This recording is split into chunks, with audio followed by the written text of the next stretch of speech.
Hello, and dear all. Hope that you all are fine and hope that you all are in the state of good health at your home. In the series of disease of Annava and Purisva Srutas, in this lecture we will discuss about Udararoga. As the name implies, that Udararoga, that it very clearly indicates that this disease is confined in the Uttar Pradesh. We will later discuss on the same in the Nirukti. Before that, I would like to mention one more thing that during our discussion about Atisar and Grahadi, I have mentioned that there are three diseases which are especially in which there is a role of Mandagni, which were Ars, Atisar, and Grahadi. In the same time, I have told you that along with these three, other rogue is also due to especially Mandagni.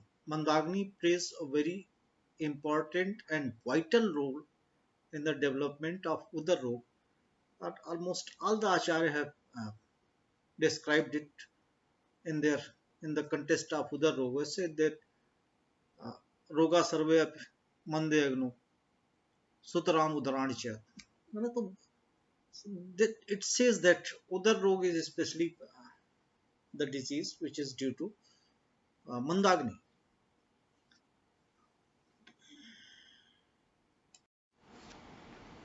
Here, as I have mentioned, that the disease which is confined to the region of Uttar Pradesh is known as Udarrog. The same has been described by Acharya in the Vachaspatyam regarding the derivation of the disease. What he says, Atra Udarastho Rogo Appe Udar Sabden Uchite. Udarasth Rogo, which the disease which is Udarast, it is confined in the region of Uttar Pradesh especially. There are a number of disease which is found in Uttar Pradesh. Like so many disorders, you will show that they appear in the region of Udar. But why Udar Rog has been especially mentioned?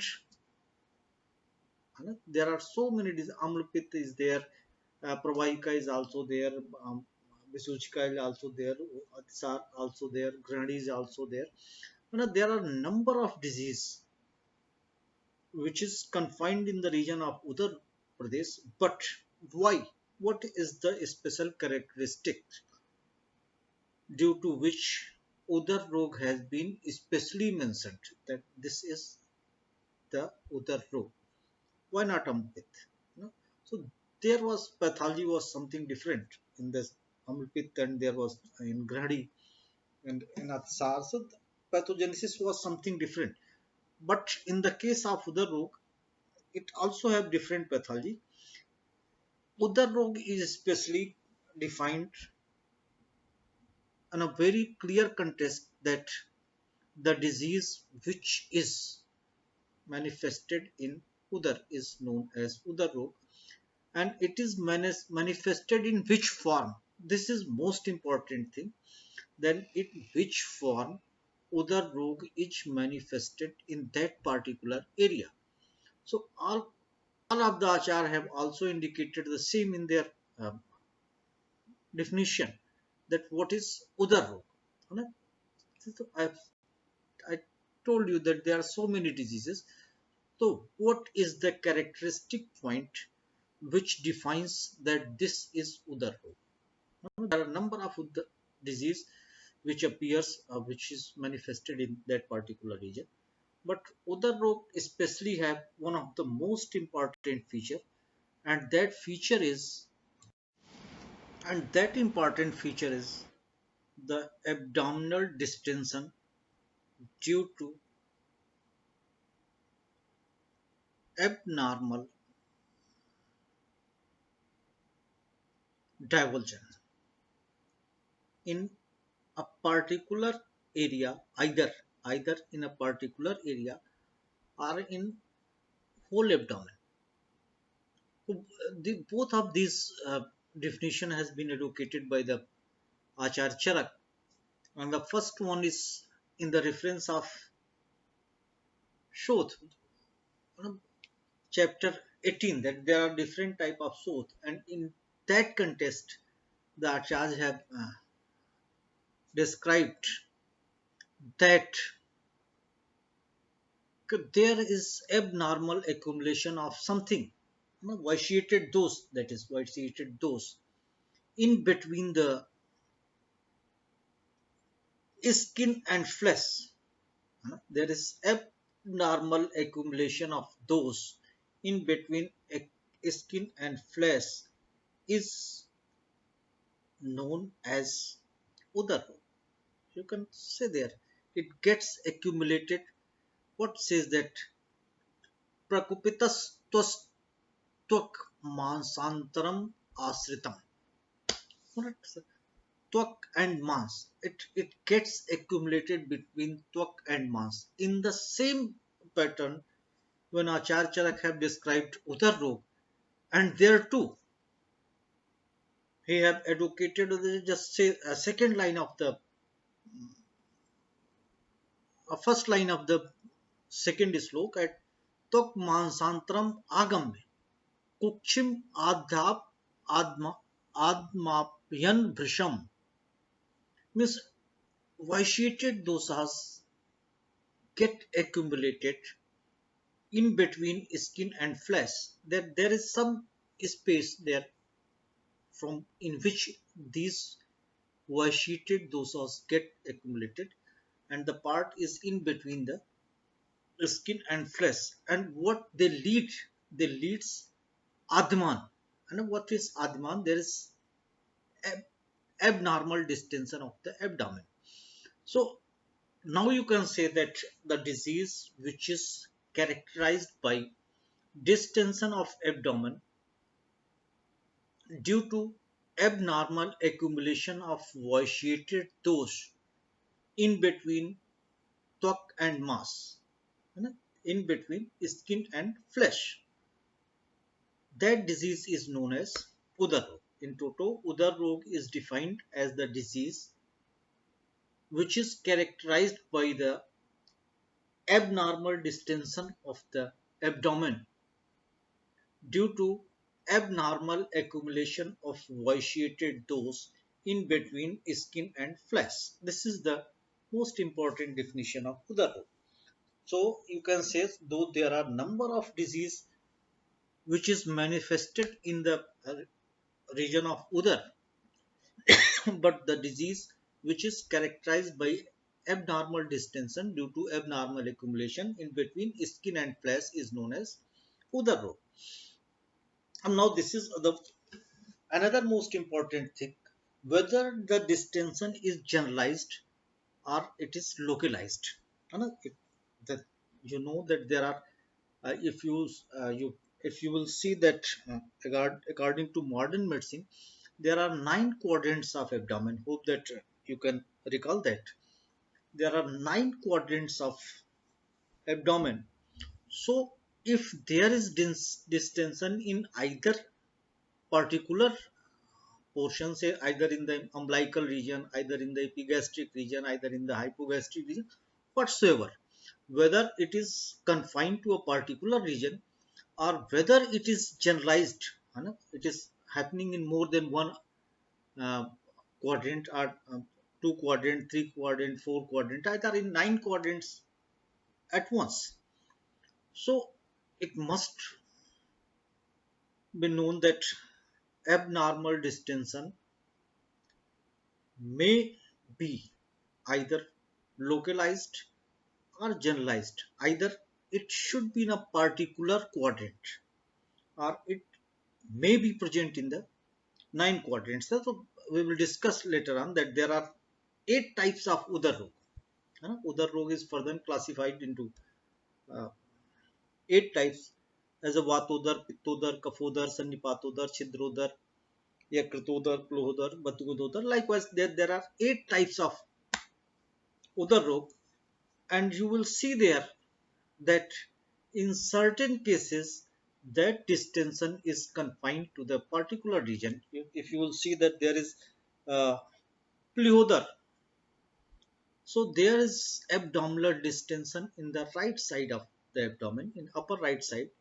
We just clinically correlate with Yekritodar with hepatomegaly and Plehodar with splenomegaly.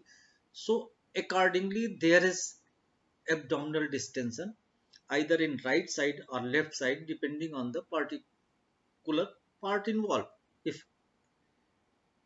liver is involved, it is known as Yekritodar, and if pleha is involved, it is known as pleotar. Accordingly, there is distension in either right side or left side. In the same way, if you will say that there is chidrodar, then it says that distension occurs below umbilicus. No, so you can say that the disease which is characterized by either in part, distension in the particular region, or if there is generalized distension as in the case of Jalodhar. Initially there is a distension in particular region, but later on it uh, moves to the whole 9 quadrant depending on the severity of disease. So Jalodhar is one of the important feature. You will see there in the case of Vatodar, Pittodar, Kapodar too, that there may be generalized distension, since there is no any Acharya have not mentioned that in which region there may be distension in these types. So we can just think that it either may be in any quadrant, depending on pathogenesis. So overall, you can say that abdominal distension in which dosa get accumulated in particular part of the abdomen either or in general all the abdominal quadrants is known as Udar. There is either generalized distension or there is localized distension. That is the most important thing regarding the Udar, that it is characterized by distension either in particular region or in all the regions, or in either in one region or more than one region, in all the regions. In the same way we have discussed in the case of um, Paradam Soul. Just go there and see that Acharya clearly says that Navi was either in the Navi Pradesh, Basti Pradesh, Kukchi, Udar, no, either in one place or in all place there was pain. And then the same way, Udar Rog is characterized by distension in either particular region or in all the regions. Now, as we have discussed that uh, most common nidan for Udar Rog is Mandagni. And it is very clear, Acharya uh, Vagbhat have described this in the first line. In the same way, the same slok has been mentioned by Acharya Madhav too. And later on, we will see in the case of Charak Samhita also that the main region for the main one of the main etiology for the Udar Roga is Mande Agno. What is said? Roga Sarve Mande Agno. Sutram Udaranicha. All the types of Udar disease is due to especially Mandagni. And other things which are helpful in developing is Ajirnas Marilas Channe Jayante Malsanchya. There are 3 things: regular presence of Ajir, especially due to Mandagni, and what the Malinas Channe, Malinas, the food which contains abnormal things. You will see there later on as we will discuss that if food contains a profuse amount of hair that causes बदबूदोदर मलिनाइज चैन में it is malin मतलब it is mixed with some abnormal elements. So what Achar says that if it contains some kind of things which may penetrate the wall of intestine that leads to chidrodar. है ना? What he says that it contains keel. है ना? तो that says that it is malinescha anne. है ना? Malin and it is mixed with some kind of abnormalities. And malsanchia, there is regularly there is uh, accumulation of waste products. So all of these are characterized with mandagni. There is a gene. If malignant, there must be a state of mandagni too, and there is malsanchia that also in this condition mandagni coexist. So major thing is that mandagni plays very vital and important role in etiology of the Udararoga. Along with one other thing is malin if it contains some abnormal uh, things that may also leads to Udararoga. As I have mentioned that if it contains profuse amount of hair that causes Badhudodar and it contains if the like keel or some alpine type of things which may penetrate the intestine that causes chidrodar. And there is malsanchaya that mostly coexists with mandagni and leads to udarroga. So this is on a short discussion about udarroga. We will continue the same topic in our next discussion, and we will start again from the nidan which is described by other acharyas too, as Acharya Charak. So till then, keep enjoying and continue your studies. Thank you. Thank you all.